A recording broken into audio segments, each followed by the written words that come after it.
Nalimutan mo na lang. Ano, 21,000? Tingnan ko mapa. Pakita mo sa akin mapa.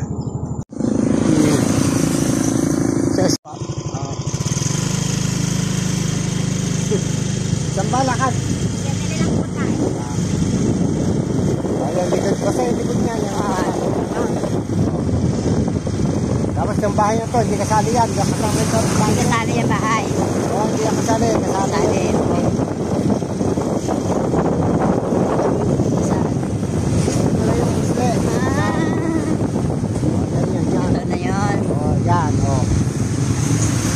Ayan, yan ang frontage. Limot ko na talaga.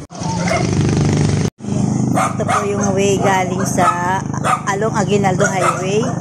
So ito po yung ating property na entrance na 18 meters. Okay.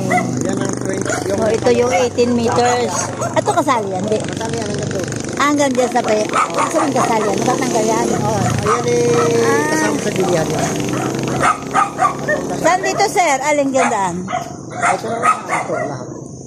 Kasama ito. Okay. Malaki nga ano. Oo. Ayan.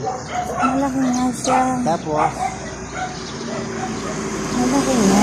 Okay. Malaki po yan. yun ang frontage na kapraso lang kahit malaking truck pwede. Oo Kasi nga. pagpasok Kasi ng tatanggalin siya. Paano siya?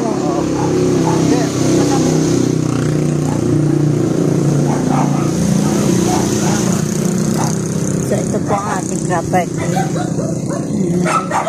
Yung nyug na yun. Pwede tayo pumanto. Pwede.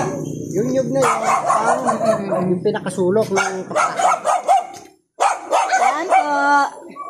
Diyan ang ano. Kasali ka. Kasali ka naman ha? Kasali yan. Kasali po ito. Dinadaanan natin. Ayan.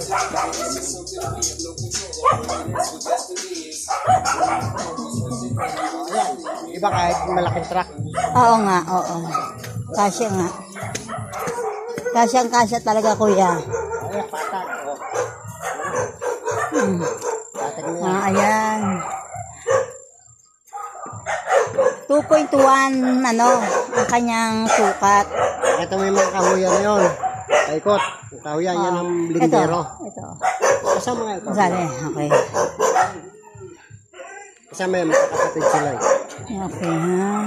O, diba, kahit... Oo, kaya. Kaya Po. yung mga heavy equipment. O, ito, Title to, title. Kuya, title. Title yan. Clean title. Kaya maluwang yan, o. Yung mga kahuyan yung pag ano, hanggang doon. Ayun, nakabayan. Oo, 2 hectares. And 21,500 square meter po ito. Clean title po. Barangay Balubat 2. Sige, Ter.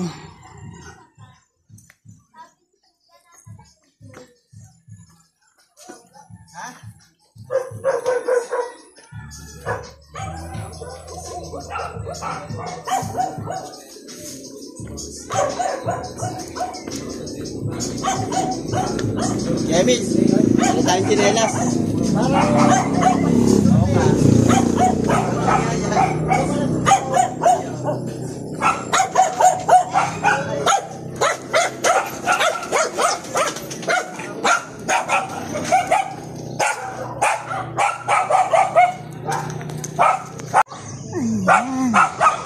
Hello po, magandang hapon po. Ito po ang ating for sale ngayon dito po sa Barangay Balubad 2nd. So 80 meters po ang lapad niya. Yan ang sukat po ng kanyang lupa ay 21,500 square meter. Clean title po. Ayan, napakalapad po at maganda po siya. So, ayan po. Good for subdivide lot, good for warehouse. Ayun po.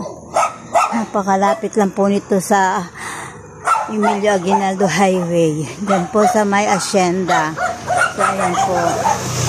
So, sa lahat na naghahanap po ng mga property na pwede pong gawing warehouse or housing, and then business. Ito po, pwede po dito. Ito po ay halos likod po ng Hacienda Mall. Kaya maganda po yung area niya. Ayan po.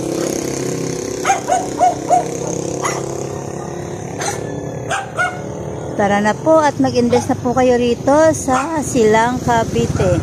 Napakalapit lang po nito sa highway. Halos 3 minutes lang po ang kanyang tinatakbo ng sasakyan. Dito 5 minutes lang po. Napakalapit lang.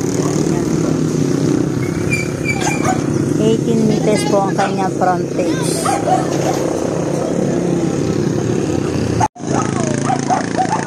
Good morning po sa ating lahat. Narito po tayo ngayon sa Silang, Cavite. Dito po mayroon po tayong binibentang lupa dito po sa Barangay Balubad 2nd. So ito pong area nito ay may sukat na 21,500. Clean title po siya. So napakaganda po ng area dahil malapit po ito sa Aguinaldo. Mga 3 to 5 minutes lang po ang layo niya. Good for housing, good for warehouse, good for business. Ayan po, napakaganda po. Green title po to. Ayan, tara na po at mag-invest na po kayo. Tawag lang po sa number ko. Sa ganon ay masamahan ko po kayo dito. Maraming po salamat. Bye-bye.